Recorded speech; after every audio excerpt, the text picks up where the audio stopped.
Hey, what's going on, y'all? It is Sunday, so happy Sunday. I'm just in Logic Pro, and I was going to be working on some drums, some live drums that I got back from a drummer, and I just wanted to kind of live stream this, and hopefully, you guys get something out of it. I don't expect a bunch of people to come through here, but if you do come through and you get something out of the video, drop some love, hit the thumbs up and everything, and help us reach more people. That's all I ask. All right, so this is all 100% free, obviously. If you guys also like something that you get out of this and you want to support the channel, you can by super chatting the channel, buying me a coffee, whatever else, okay? So let's get into Logic Pro and kind of go into what I'm doing here. Because, I don't know, maybe you'll find it interesting, maybe you won't. And if you find it interesting, you could stick around, right? And if not, you can get out of here and fuck off, right? So let's go. Let's take you to Logic Pro here. All right, so here is my session that I have going on right now.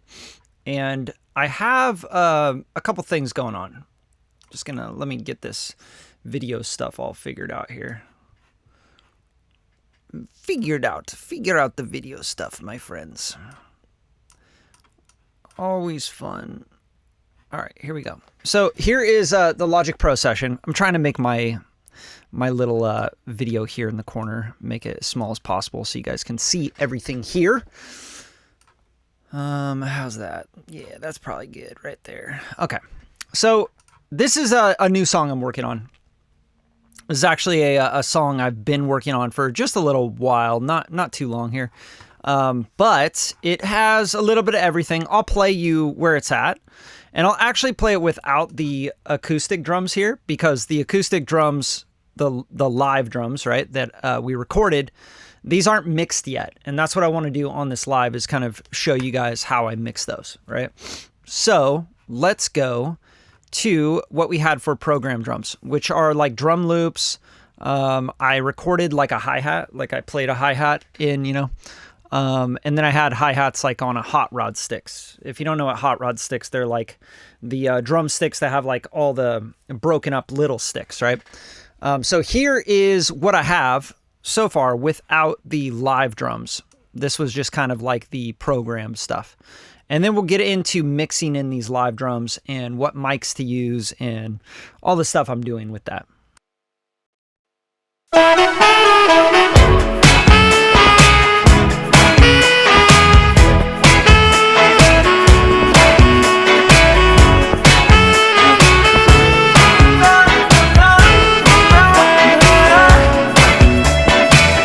Too many colors collide in my head, blacking out to a rhythmic rush.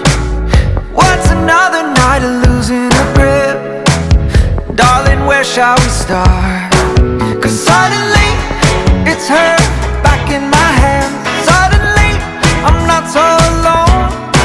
'Cause suddenly it's night again in my head. Suddenly I'm in her control. Suddenly I feel the night blow away. Darling, you're stalling the night away. Telling me I'm alright when I feel nothing night away. Darling, you're stalling the night away. Telling me I'm alright when I feel nothing night away. Another regret embalmed on my lips. Dried up eyes burning in daylight. I need her to pull me out this mess. What?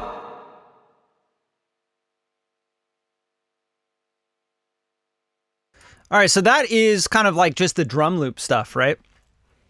And so when I get a drummer on something like this, I don't just say, hey, play exactly what's, here.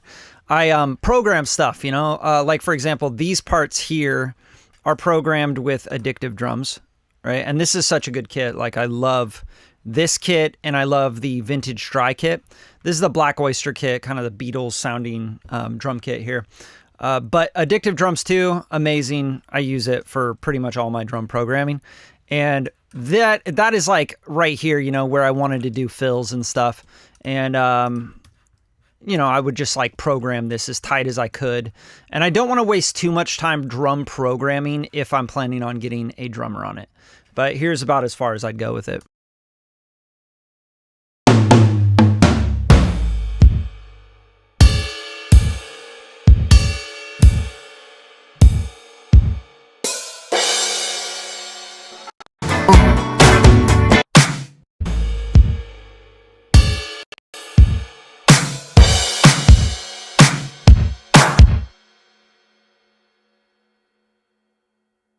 Right, and then there's like a shaker in here that I played in, and then there's a hi-hat, which is like a wood-tipped hi-hat here during the chorus, so it would go into like this kind of stuff, right? And this is all just kind of like me programming, piecing together drum parts, and not going too far into the drum programming.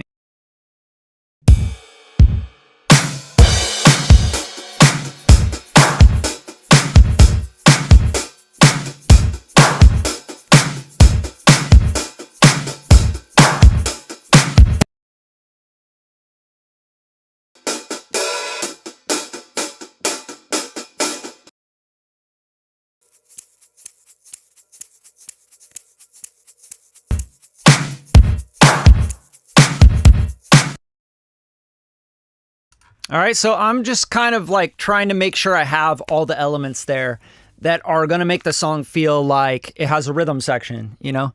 Not full on, but pretty close. Like, yeah, this is the sound of the record, right? So I'll give all this to the drummer, and basically I'll mute all of the drum parts, and I'll give the drummer the track without the drums. And then, you know, we'll do either like a remote session or we'll record together at a studio. I don't have a good live room here at my place. I just have 2 studio rooms, which are really production mix master rooms. You know, like I record in here because it's like perfectly tuned. Same thing with downstairs. I can record, it's soundproofed, all that stuff. But I don't have like a big live room for drums, right?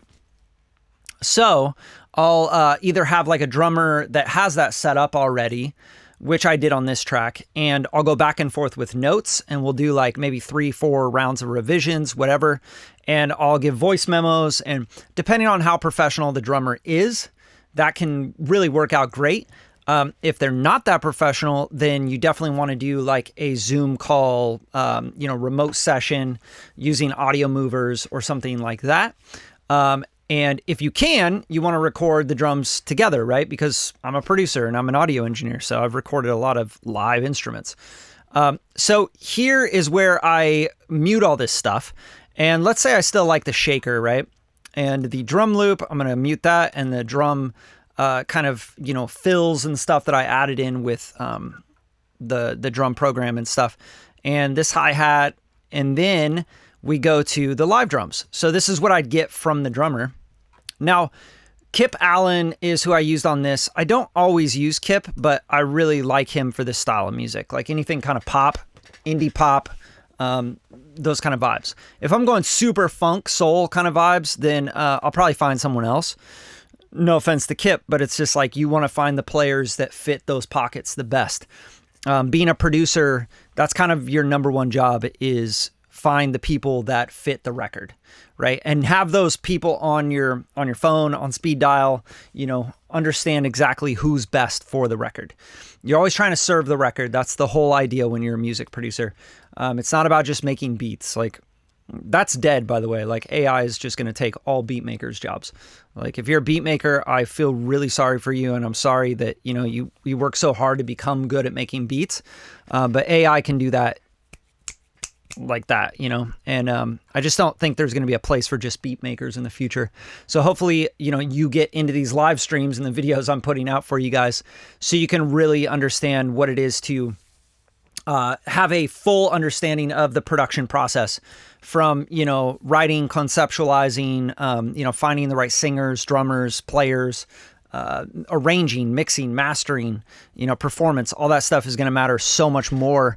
And using AI as a tool and as a co-producer sort of thing, rather than like, oh man, I just make beats. If you're just a portion of the production process nowadays, you won't have a job in a year. Like you're just not going to be around. You're not going to be relevant.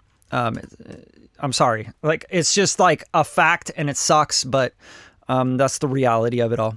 So, hopefully this kind of live stream and these kind of ideas help you produce better music and understand the full circle of production, right? And obviously, like, nobody's safe from AI. Let's be real. But I like making music, so I'll continue to make music. And hopefully you guys like making music too. So you're like, I don't care if AI can do it better or not. I'm still going to make music and produce music, right? And I want to get better at this because it's fun, right? Because that's like the main thing. It's got to be fun. So here we go. So this is kind of like the live drums. I'm going to just kind of solo these and then I'll go through the mics and everything and break down stuff.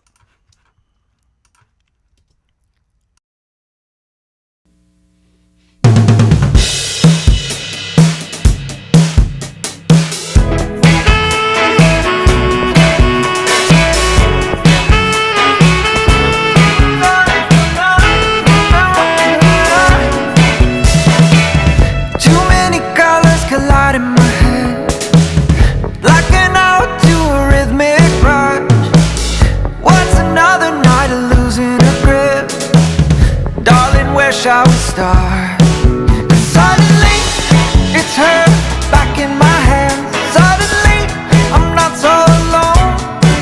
'Cause suddenly it's night again in my head. Suddenly I'm in her control.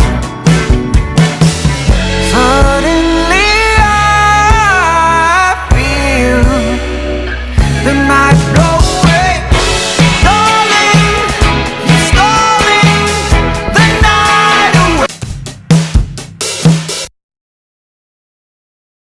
All right, so these aren't really mixed in, but there are some like channel strips and stuff that I've designed around Kip Allen's, drums and stuff, like the stuff I've already done with him, right?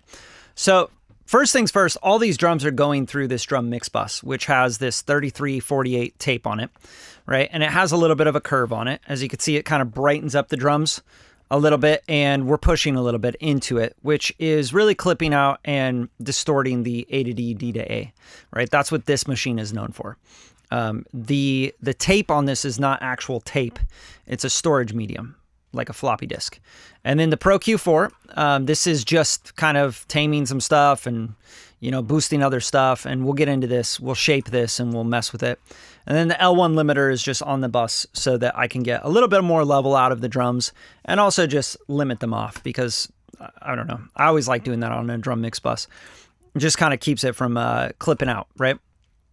And then we have Tom 1, Tom 2, Chungas. There's like all these different mics that Kip will take. And some of these mics have like distortion and drive and they're compressed and they're affected, etc. And then some are just like clean mics, right? So for example, here's the Chunga mic. And this is probably like an affected mic.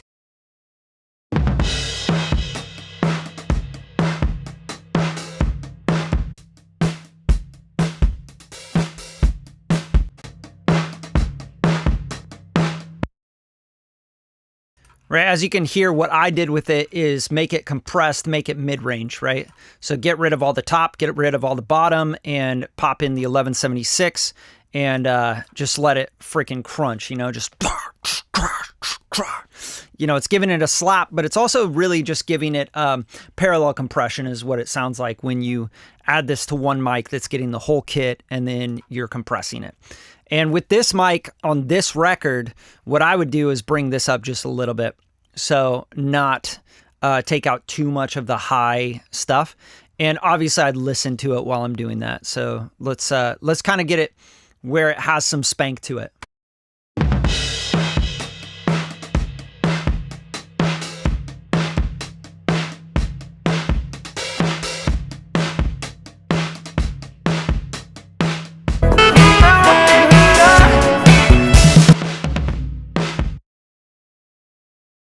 All right, that's great. An 1176 is going to attack really fast no matter what. So I have it on a 3. If you want that attack to come through, the initial attack, and you don't want this choking it out, I would use the anniversary edition of the 1176. And the reason being is because it has a slow attack. So if you go 1176 and you go to the anniversary edition, which is the AE here, then you can do a slow attack. So see the slow here? If I option click on the slow, it will go down to the slow here. I think actually you just click on it. Yeah. So slow attack is going to be still really fast for any compressor, but I think this takes it to like a 10 millisecond attack on the 1176. So if we want, we can actually just match these settings here, but just have it with the slow attack on the anniversary edition. And I'll show you the difference here because it can be very different, right? Like with a slow attack, and also you have a 2-to-1 on the anniversary edition, right? But it looks like I have all buttons in on this. So hold down shift, and if you click, it'll do all buttons in. That's how it works. If you hold down shift and click again, you can unclick each of the buttons, right? So shift, click, and you can click all the buttons in, and that's called all buttons in. Can you believe it? If you guys have any questions, by the way, you can drop them in the comment section here. I don't see anybody commenting on anything, so that's cool. But try to show up and have questions, or at least like say what's up, because it's really weird live streaming and having people watch and not say anything or talk or like even say hi. So you guys maybe just try and be normal human beings if you don't mind, you know, because it's awkward for me. I'm working and I'm trying to share this with you guys, but like, I don't see anyone saying anything. I don't know, maybe I got comments disabled or something, but at least say hi. It's getting creepy over here. All right, so that's anniversary edition. This is going to allow me to let the initial transient come through before it compresses down, right? So just A/Bing these two with this mic. Let's hear what this is doing. So first, let's take off the anniversary edition, and we're just going to do the LN Rev E, right? And then we'll bounce back and forth to the anniversary edition with the slower attack.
All right, so you can really hear it in the kick drum, right? The do, like you hear the kick come back through, which, you know, I had to gain match these because gain matching them, they're not reacting the same way as compressors.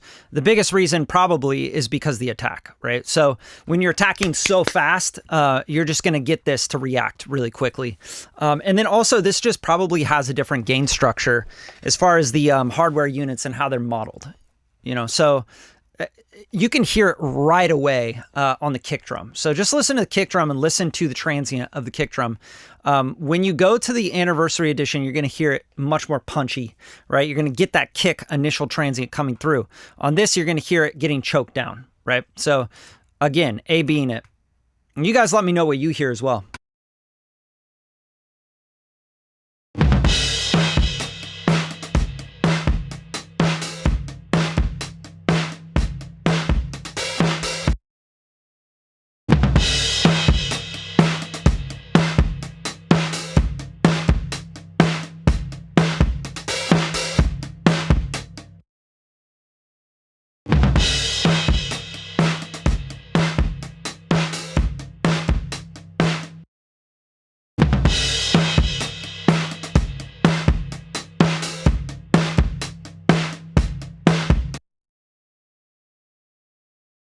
The cool thing about those when you use these two compressors is they still sound like 1176s, right? They still have that FET compression, which is that super intense, aggressive compression that just sounds like a record to a lot of people. We're very used to that sound. We've heard it over and over again.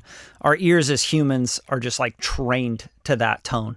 So I'm going to go with the 1176 Anniversary Edition just so I can give myself a little bit more punch on these drums. And I did notice in the mix when I'm hearing the drums, the kick drum does sound a little less, right? It's just not as punchy. And a lot of the times I could just like leave that on in case I want to go back to it. But Pro Q4 doing this, and then the 1176 Anniversary Edition, all buttons in. That's what we're doing. We're just making this very aggressive and we're blending this into the kit.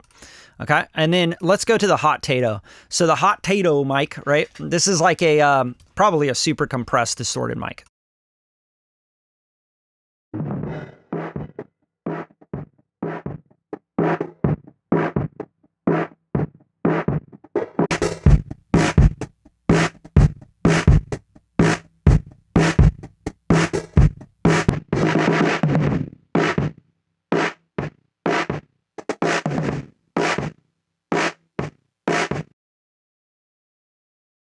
So for this mic, I want to focus on the top of the snare because what I'm trying to go for is a little bit of When Doves Cry, sort of Prince gated drum sound, right?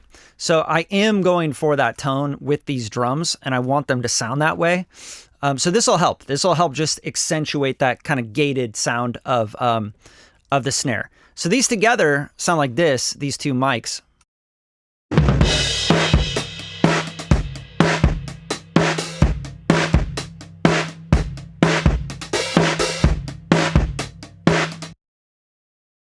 Now, here's something that I really think would be interesting.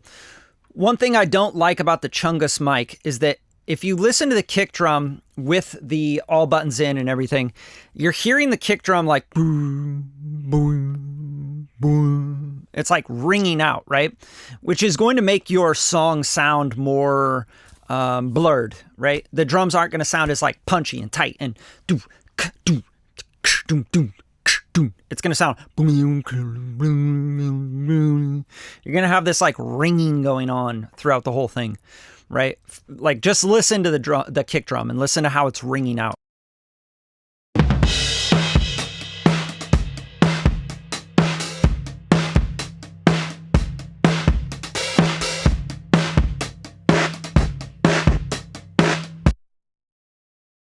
Right? It's really hanging. And since this is sort of an emphasis mic, and for example, we have the other kicks here. So here's the kick with these mics on, and I'll then solo the kick in and out by itself.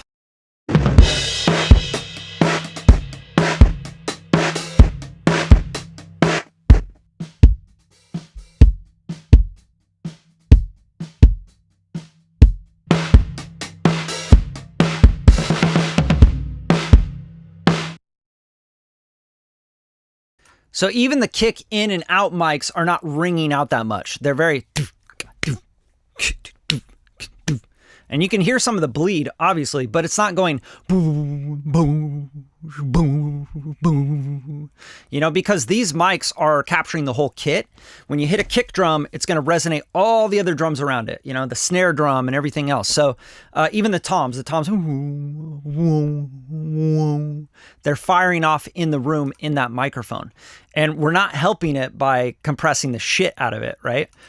So what I want to do is follow this by this brand new one from UAD that I just did a plugin on the week on, which is the A-type, right? So this A-type, what I'm going to use this for is a gate. I'm going to gate these drums and just this mic itself so that I can get it to be more staccato. So if I turn on the gate here and I go to the amount and I go max, and then we start to pull this back, we'll get like a gated drum effect, right? So check this out.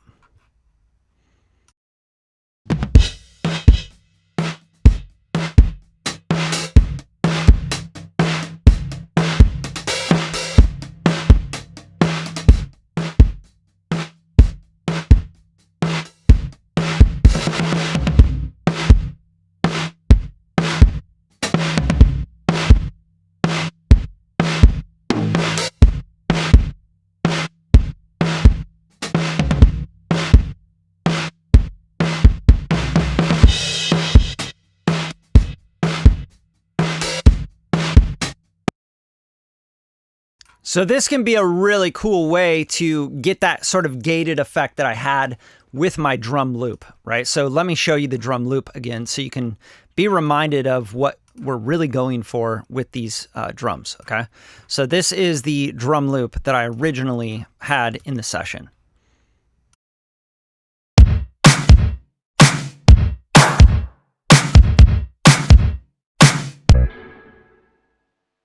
Now, as you can hear, there's like an actual gated reverb on the kick drum.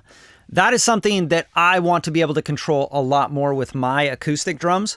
I do not want it baked into the kick drum. Like, that's crazy. So what I'll try and do is I'll send the kick drum to a reverb that we can do a gated reverb with, right? So I don't want too much of that though, because I also want to be able to control when that happens. So for example, maybe the verse, right, has this like gated kick drum reverb sort of thing going on. And then when the chorus hits, it goes to like normal drums that sound more like pop rock, you know? That's kind of like my thinking right now. I want to be able to control that gated reverb on that kick drum and on those drums. And I think that that's a really, anybody that's here right now, like there's probably 8 people, 10 people watching this right now. You have to understand drum production, drums, getting your drums right, getting your drums, bass, and rhythm stuff right. Rhythm keys, rhythm guitars, the backbone, that is the foundation, that is the record. The record is the drums. And I think most people do not spend enough time on drums. They sit there and they go like, oh, I got a stack. Like the typical production of somebody that's producing themselves right now in 2025, an artist, they're going, oh, I'm a guitar player. I'm a keyboard player. They don't care about the drums. They throw a loop down, they do something, and then they go like, it's fucking fine, you know? Now I'm going to play my... When they don't realize the drums set the tone of what the genre is, how modern the record sounds, the stylization of the record. Like, are you going for a 70s, 60s, 80s feel, 90s feel, 2000s, early 2000s, or like 2020, or like what kind of sound are you going for? It's all in the drums. It's all in the drums and the layering of the drums, the processing of the drums, the feel, the cadence, the pocket, the rhythm of the drums, the backbone, the swing of the drums. Everything is in the drums. So if you want to be a better music producer and you want to put out better records, you have to think about the rhythm section. This comes down to even being a singer-songwriter, where you have just like a very basic drum beat. Bon Iver does this very well, right? Like has like these stripped down drums, but they feel so perfect. Like they're so beautiful and organic and light, and they feel right. You know, it's the same thing with Zach Bryan, right? Zach Bryan has like this like really good organic feel, but if you listen to his drums, it's like, whoa, these drums sound really good, and they're super organic and they fit the pocket perfectly. And if you made them more like pop, it would sound like pop country shit, and it would not hit the mark of what Zach Bryan's doing, you know? So it's all in the drums. And if you guys don't spend time on your drums and you just go like, that's good, now I can play my guitar on it, you know, you're not going to make good records. I'm sorry. Like, it's going to be really difficult for you, and you'll never have a style. People will always be like, oh yeah, that's just like, that doesn't sound like anybody. It sounds like everybody else, you know?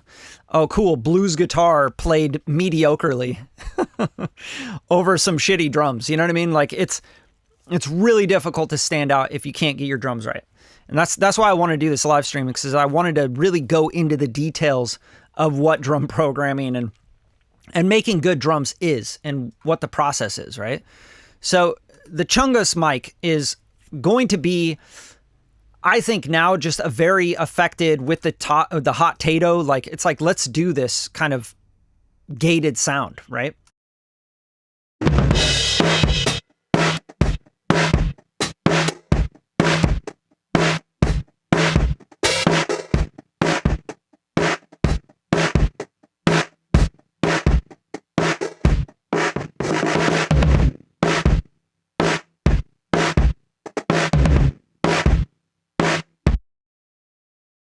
Like, that's a really cool tone. Now, if you really want to, because the hot tato already is like, this is what it sounds like on its own.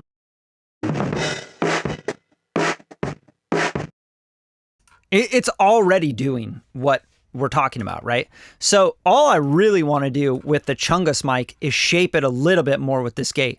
So I might not want to go so intense on it.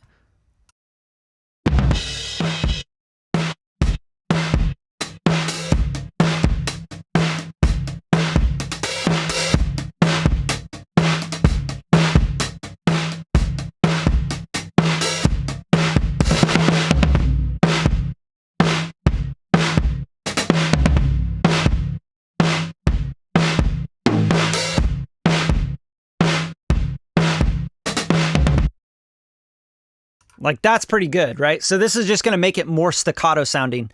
So bypassing it in and out.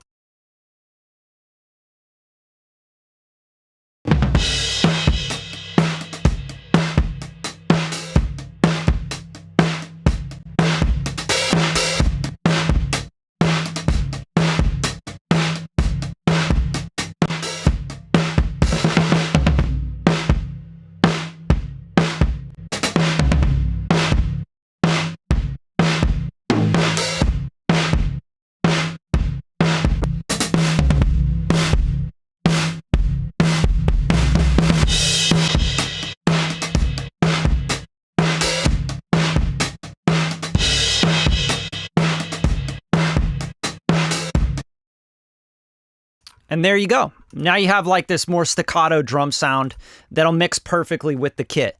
And remember, you have everything else in all these drums because in all these different mics because it's going to open up the kit no matter what. For example, the overheads, right? This is the stereo overhead right here.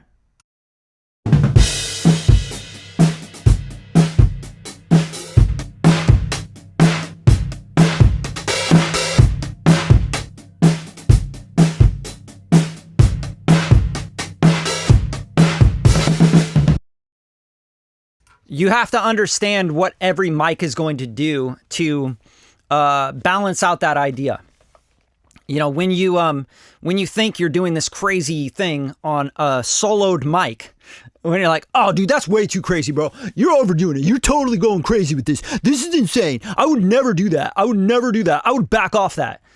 Dude, you don't understand mixing if you think that way.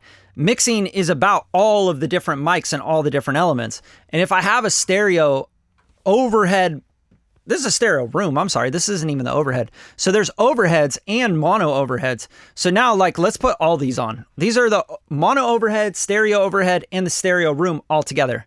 And then we'll put the mic the Chungus mic that we just did that gated effect on.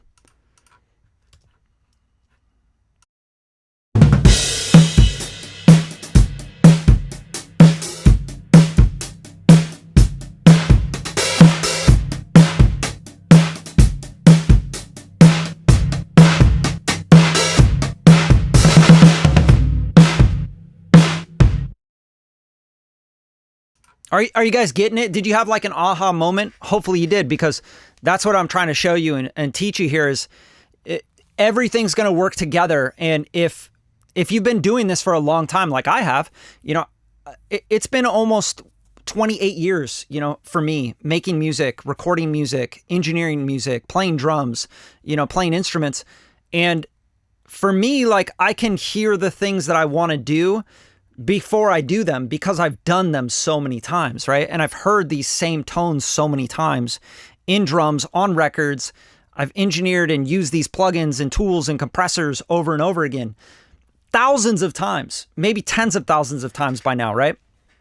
So like when I'm doing something, I'm thinking about the end result. That's what a producer does. And a record producer, an audio engineer, mixing engineer, they know, especially when they've done this for so long and they know how to get that sound that you have in your head, how to get to that thing. We know already how to do that before we, you know, a lot of people are like, well, you should be tweaking it while you're hearing everything else or whatever, or put it into the mix or whatever.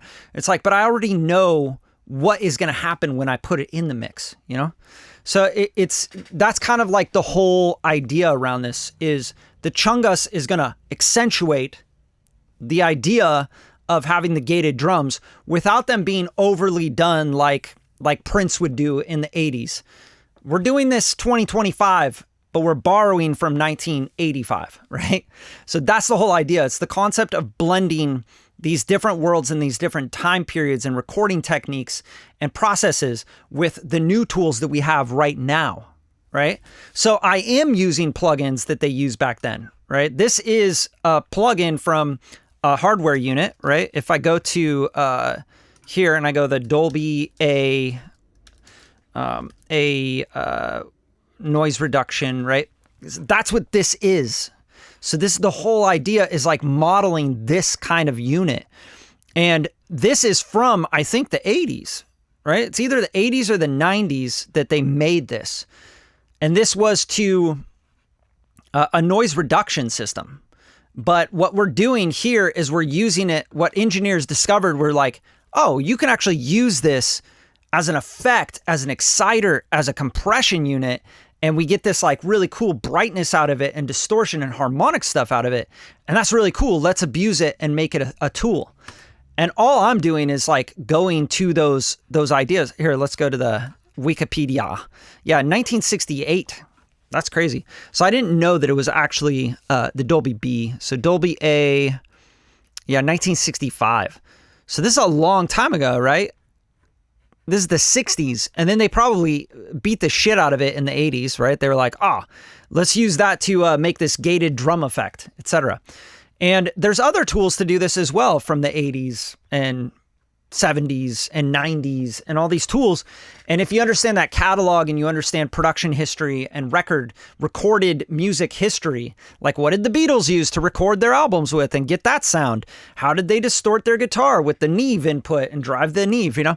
If you understand those things, that's really what people pay professionals like me for. They're like, I want you to mix my record or you to produce my record because you understand the history of recorded music. And I'm looking for this kind of sound that's in my head from these kind of records. And me personally, I could go like, oh, it's because they use this on that and they use this on that and these on that.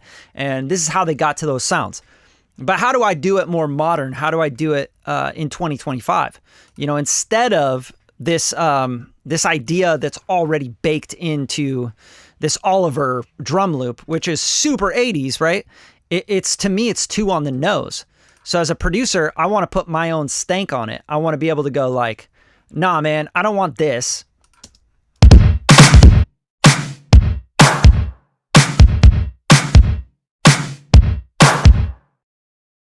Right? That's like super 80s, like, it's like Prince for sure, like Prince, David Bowie, etc. So I don't want that. I want something that's a little bit more modern, and we're getting there, but more like this.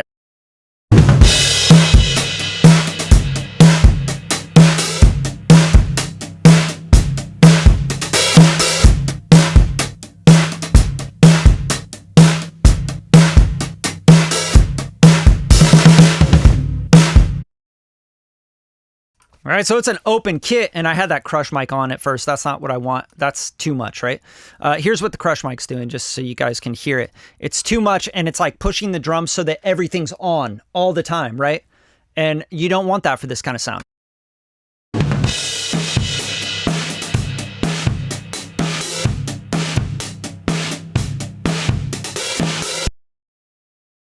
Right, so when you're crushing a mic like that, and you have the compression going the whole time, it's bringing up all the low-level information and it's making it on all the time.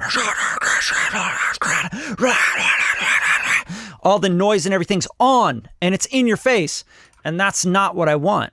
So the crush mic would not even get its place in here. Literally, here's what I'll do. Delete. See you later, crush mic, because that's not the sound we're looking for. You know, so now what we're doing is we're starting to shape this idea of this kind of gated drum sound without it going way 80s and having the gated reverb on the kick drum and the clap every other one, like, you know, super on the nose cliche sound.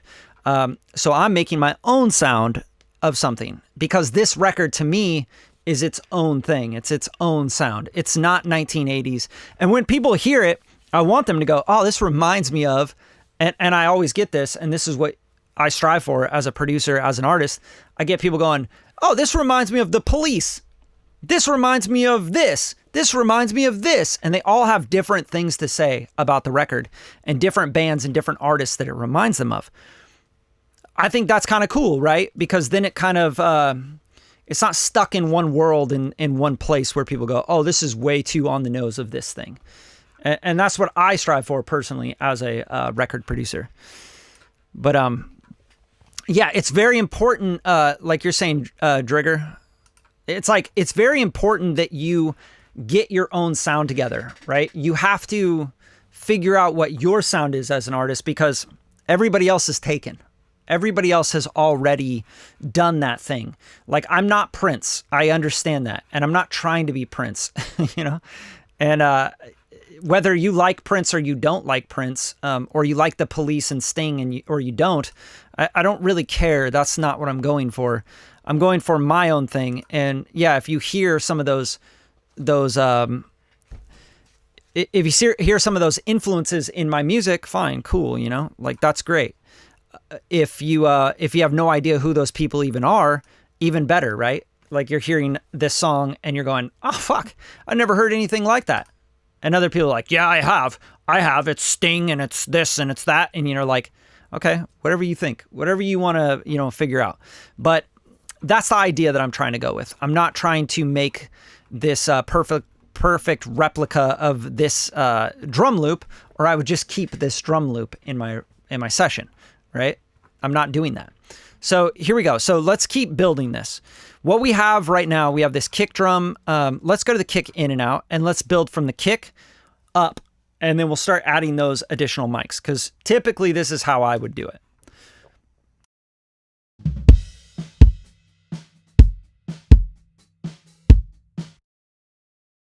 Okay, so right away, for me, the kick drum is, it's good. It sounds good, but I want to bring in some more of this this high end that I kind of took out. And that was probably from a different drum kit where this worked perfectly, but it's not working as well on this one. I want more of the slap of the tick of the beater.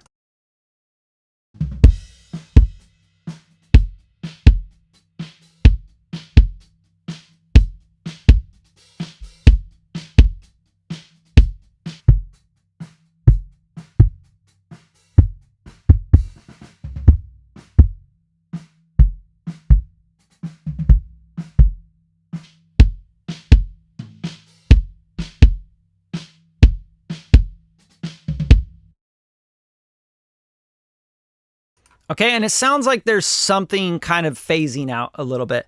And typically I can tell if something's phasing out when I lose my sub, my low bottom stuff in the kick drum. So soloing out each of these kick drums separately.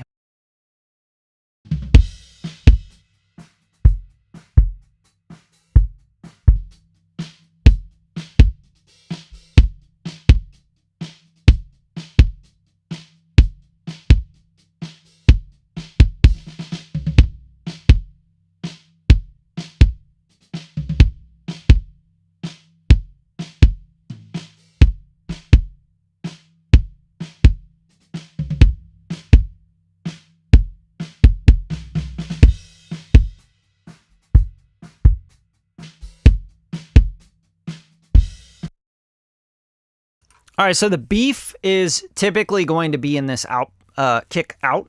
It's the microphone that's on the outside of the kick drum, right? You're going to get more low end out of it. And you can see I'm treating it just for the low end. But I think this is too low. I think I want to bring this up a little bit. Let's check it out.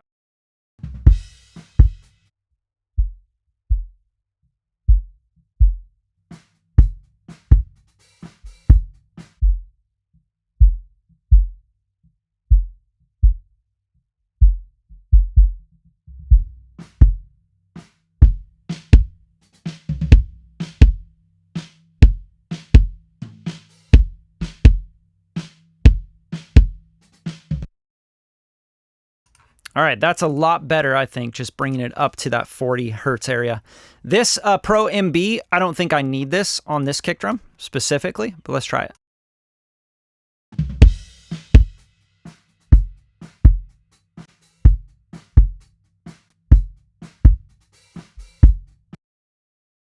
Yeah, not needed. So I was probably using that on the other kick drum in a different session where it was controlling the kick a little bit. But it's not really needed in this. I think the dynamics are nice. And the next thing I'm going to do, because this sound that I'm going for is more of like a gated tone anyway, I don't really need to worry about the open, the mic bleed and stuff, right? So what I can do, first I'm going to try this compressor on here. This is the R comp. The R comp will sometimes give the kick drum, the in, a little bit more punch.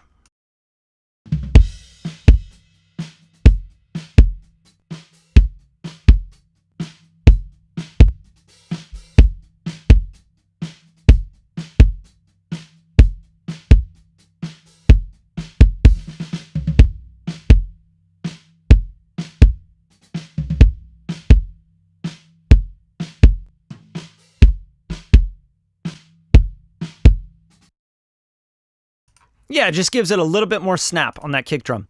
And now what we can do is take both of these kick drums to their own bus. So this is going to bus 8, which is the drum mix bus.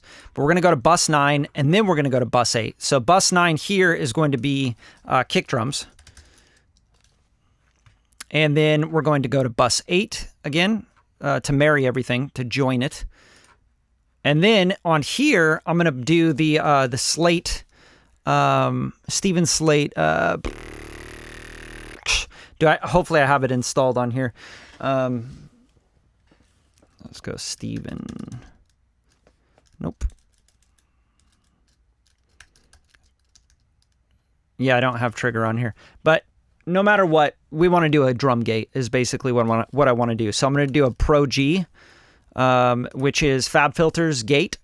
And this is really good for gates, for drums. So this is, I'm just going to gate the kick drum. It's literally all I'm doing here.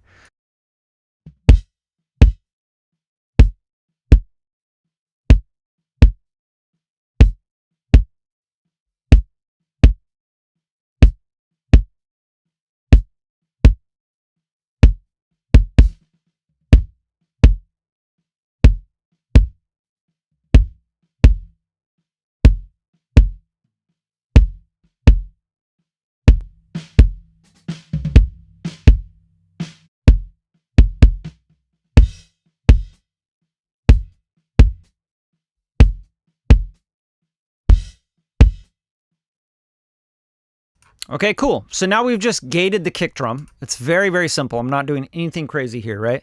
So the gate on the kick drum, right after the gate on the kick drum, sometimes I like to do a soft clip, okay? So soft clip, you could use orange clip, you could use SIR, standard clip. I really actually like SIR. I think it's really good. So I'm going to go to standard clip and I'll just do the soft clip algorithm, right? So oversampling, I do no oversampling when I'm on a drum mix bus that's going to another bus, because then you can get these weird latency issues going on. You know, like for example, if I go kick drums, right? They're part of a kit.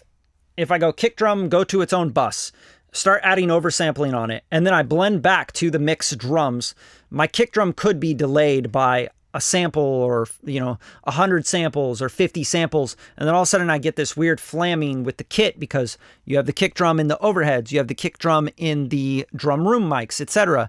And you just want to stay away from that problem. So here I like the Soft Clip Pro, and I like to do like 5 to 10% on the soft clip saturation. And then we can also set our ceiling here, like a clip ceiling, right? So like we could clip it like 0.4 or something. Obviously we want to just kind of pay attention to what's going on here. So let's do this. Let's just soft clip the top of the kick.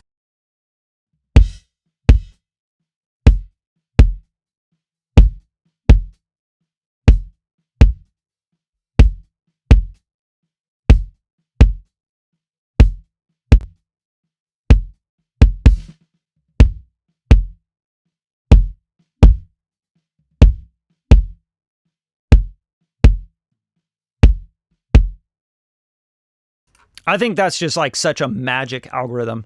If you want this like really heavy, sort of kick drum, you can literally just like soft saturate the crap out of it.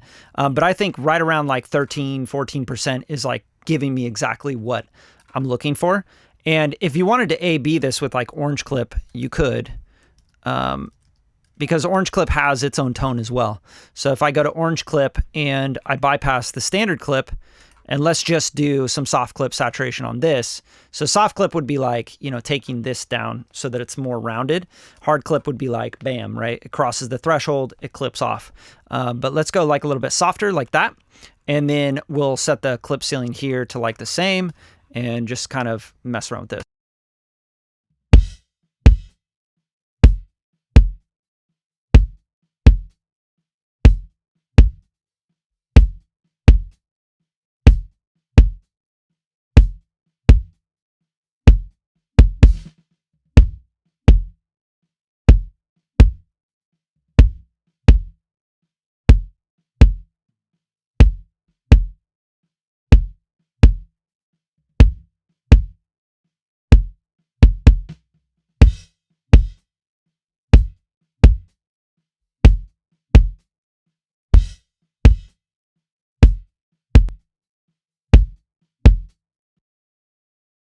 So the Orange Clip is actually a lot more transparent. I would actually go, just for this effect, I would go more standard clip. And I'm not going to like try and drive the shit out of the Orange Clip when this is just working, right? So a lot of the times, if I find something that's just working, I go, this is working, great. Let me show you just the soft clip saturation if I bring this up.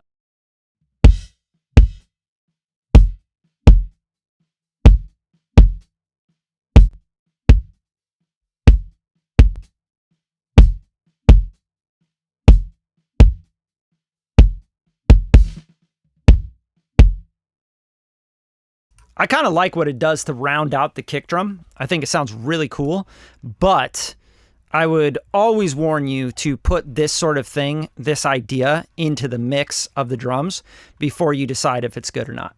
So let's put all the drums in, and then let's A/B that same exact thing that we're doing with the standard clip here for the kick drum, because you might just be losing the kick drum completely. All of a sudden you're like, oh, there's no definition in the kick drum. I can't even tell it's there. Right now it just sounds like so let's hear it.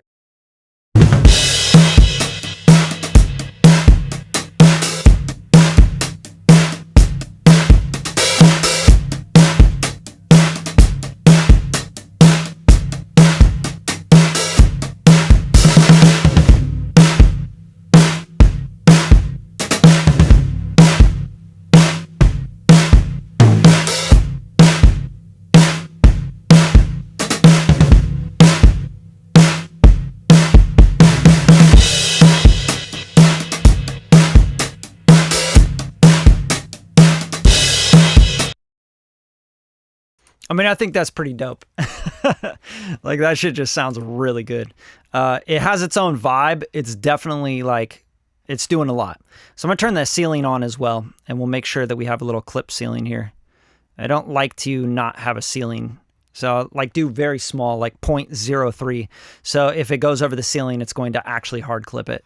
So that'll be just a little safety net on the kick drum. It also helps you to have some headroom when you go to your drum mix bus, which then goes to your master bus, which is, you know, going to have limiting, etc. And if you can clip off just the tops of that stuff without you actually hearing the fact that it's clipped off, then it's going to save you some headroom and you can get your record a little bit louder and also feel dynamic. I think that's the key.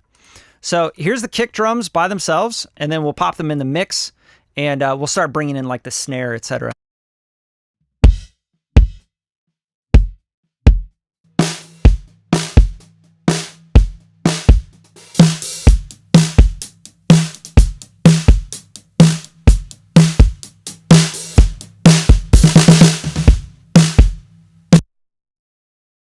Now for the tone of drums that I'm going for, I do like the snare bottom mic to be pretty crispy. So what we're going to do here is we're going to do sort of the same treatment where we're going to soft clip it a little bit. But the first thing I'm going to do is I'm just going to go to a Pro Q4 and I'm going to filter out the bottom. And we're really just going to focus on this like kind of shiny, distorted, saturated, spitty kind of top area, because that's what I like about the drum sample, like the loop I was using, I really like that kind of spitty snare drum. It's really cool sounding. So let's do this. And a lot of the times I will filter and then I'll shelf. So I'll show you what I mean.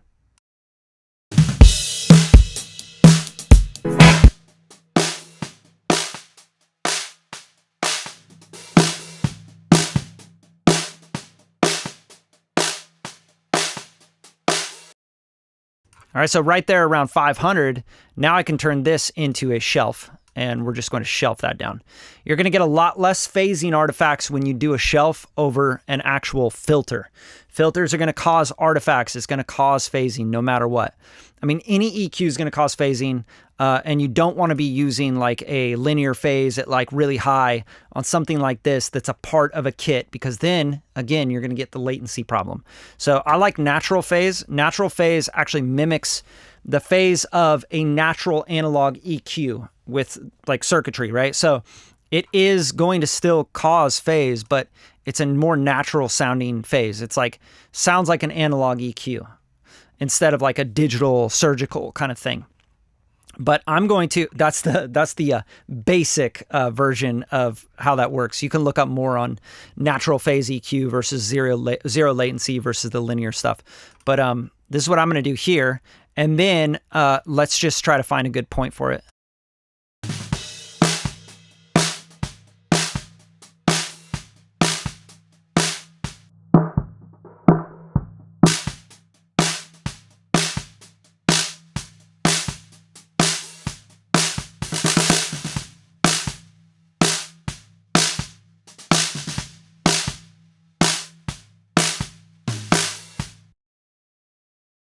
Yeah, soloed out, that sounds pretty good to me.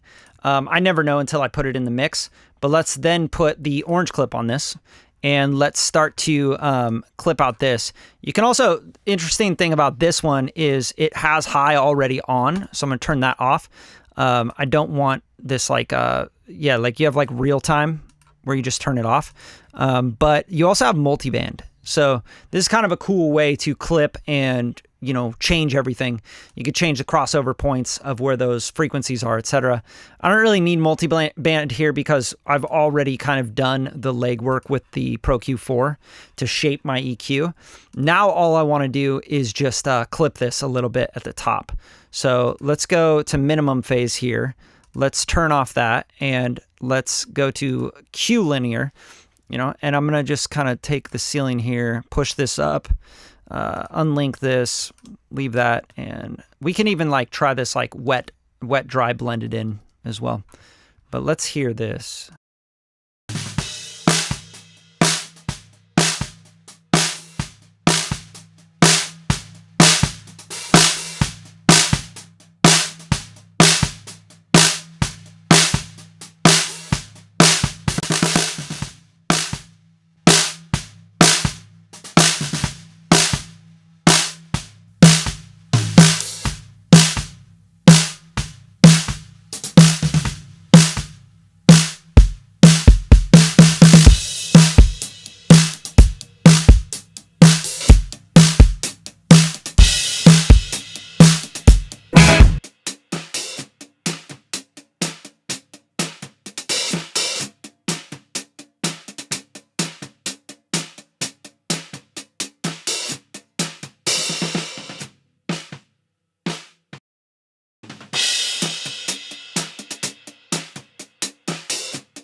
Okay, so what I'm listening to what I'm listening for is when I have that bottom snare mic, if I make it too bright, is it getting in the way of the vocals, right? Is it on top of any sort of vocal phrasing, am I losing vocals because of the brightness of that bottom mic?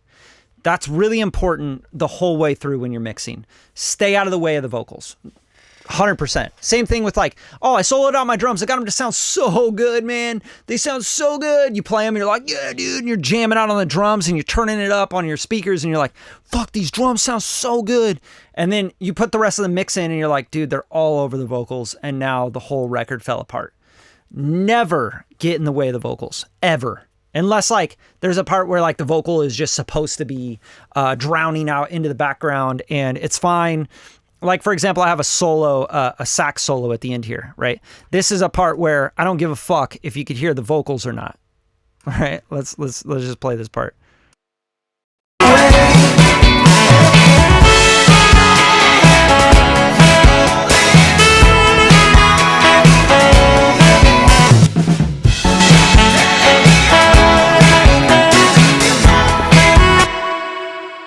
But you'll notice right away when I play that part, the hi-hats, the drums, that stuff in the high mids is all over that sax. And it's just not giving it room. It's not feeling right. So there's automation. There's parts you're going to have to automate. But for the most part, you want those drums to sit where they need to sit right. And I can tell you right now, it's always going to be because you have all these mics on top of each other, right? So the stereo rooms are going to add some high mids. If I go into this Pro Q4, just look at what's going on right here for the drums, okay? And this is in the stereo room mic.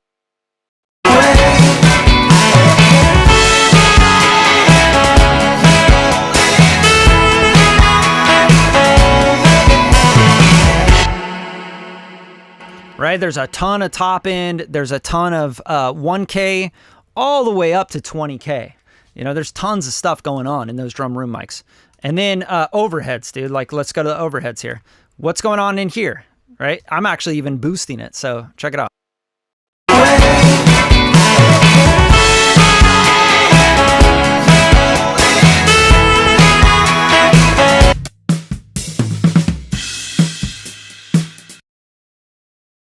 Right? So you got to be really careful because you're going to add this and that's fine, right? That sounds great. I love the way this sounds. This EQ curve is great because I'm getting rid of like this boxy middle stuff and it's making so much room for vocals and the beef of the sax and all that shit, right? And it's just got this little sparkle up top here in this 13K and shit, which sounds amazing. But then when I start adding and stacking these other mics, all of a sudden it's going to go from like to like, right? All that stuff's going to keep building on itself. So you got to watch all the way through the mix.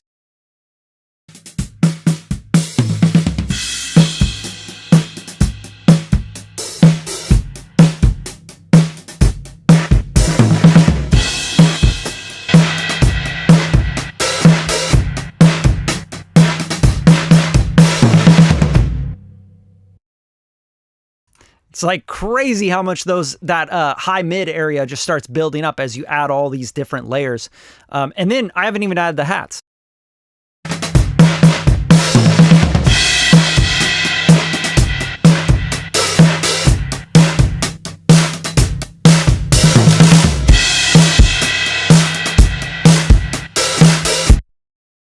Right? So when I'm soloing out that snare bottom, I'm like, it needs more of this, right? I'm going in and I'm like, yeah, dude, it needs this. It needs this. It doesn't need that.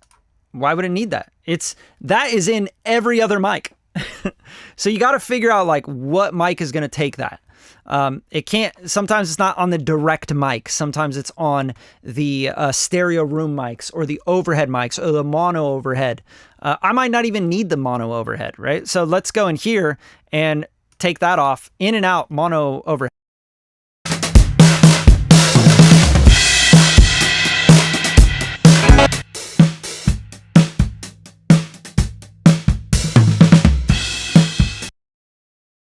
So you got to think, what is that doing? Why would I need that mic? It seems to be thickening out the drums, right? In the mid range, but do I want it to have more top end in it? Probably not. So I might go into this mono overhead mic and again, oops, not that. Just add some of this this Pro Q4 and start to take out and tame down, shelf down the top and the bottom. Just so we focus on the mids, low mids even.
All right, so I hear in this snare drum, this snare snap, that we have that hi-hat really, it's really sparkly.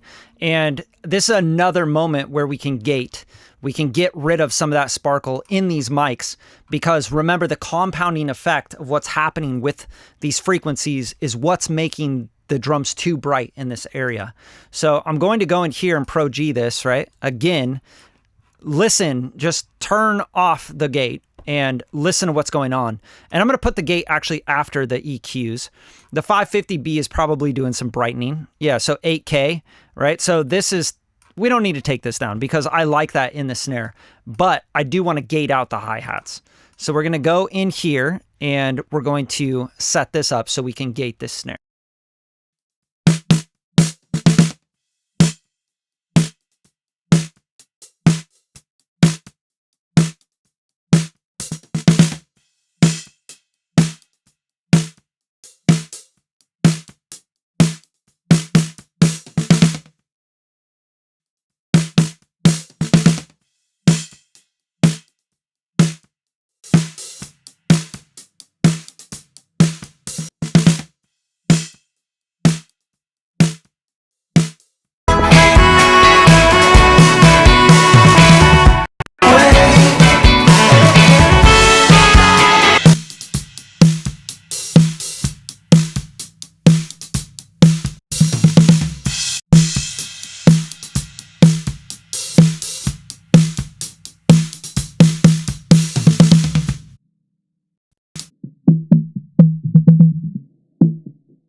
All right, so let's A-B what we've done with the drums so far, like everything, right? I just want to show you kind of like where they were and where they're at now. And, you know, hopefully this is really helpful for you guys. If you're, you know, recording drums, trying to mix them into a track, you're trying to make space, you're trying to figure out where they sit in your record, etc. That's what hopefully this live stream was helpful with. I'm going to take off anything that I'm not using because I know I don't want any of this on here. And it'll make the A-B a lot easier for me here. So if I go to all the drums here, this is what we've done, right? The drum mix, the drum room. I don't think we actually use the drum room, so we can literally just mute that. I'll use that drum room sometimes to give me a little bit more space in the room, but I still want to kind of program a little bit of a gated reverb on the kick and snare drum, and then I'll probably layer this up a little bit with like some clap, you know, something else. But because like right now it's sounding a little bit too rock, and I want to go a little bit more towards the pop, you know, 1985 kind of pop sheen a little bit. So let's take all of these and let's just A-B it.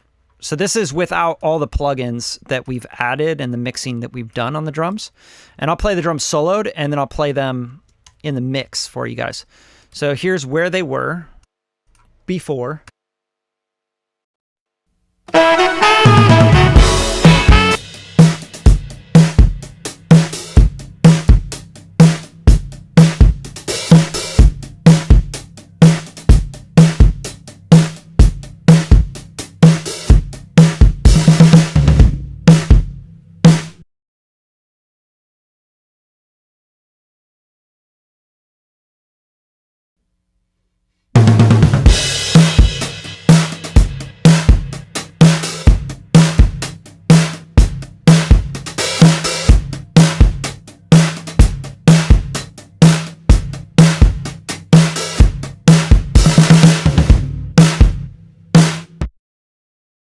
So that's a before and after just on them soloed. You can hear they really opened up. We also got a little bit more of that kind of pumping effect that we wanted, which is really the vibe. But here is before and after in the mix as well. So let's go in here, bypass everything. And here's before in mix with drums. Then we'll do after.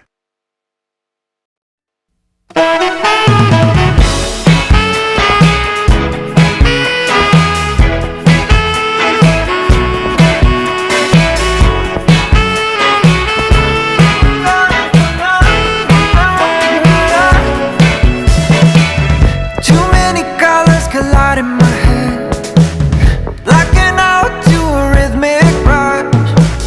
What's another night of losing a grip? Darling, where shall we start? 'Cause suddenly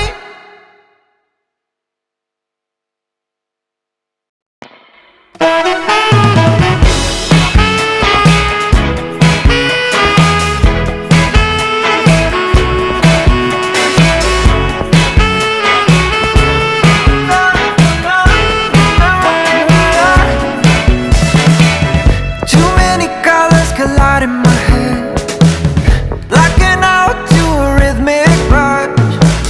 What's another night of losing a grip? Darling, where shall we start? 'Cause suddenly it's her back.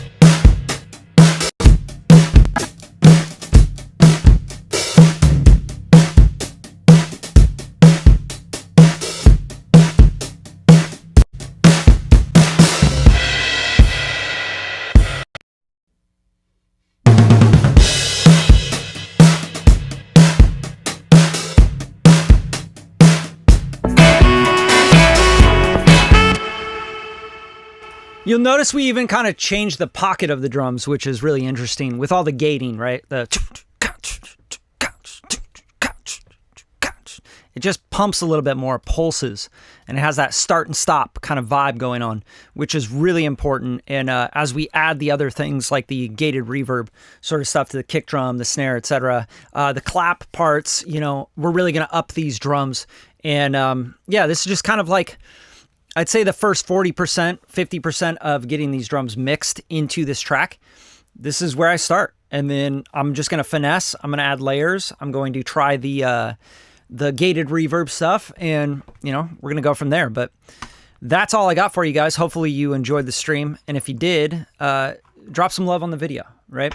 Just say what's up, ask a question in the comments. And if you guys ever want some production, mixing, mastering, I'm going to drop a link in the description so you guys can work with me one-on-one. All right. I'll see you guys next time. Happy Sunday. Have a great rest of your weekend. And hopefully you got something out of this. Peace.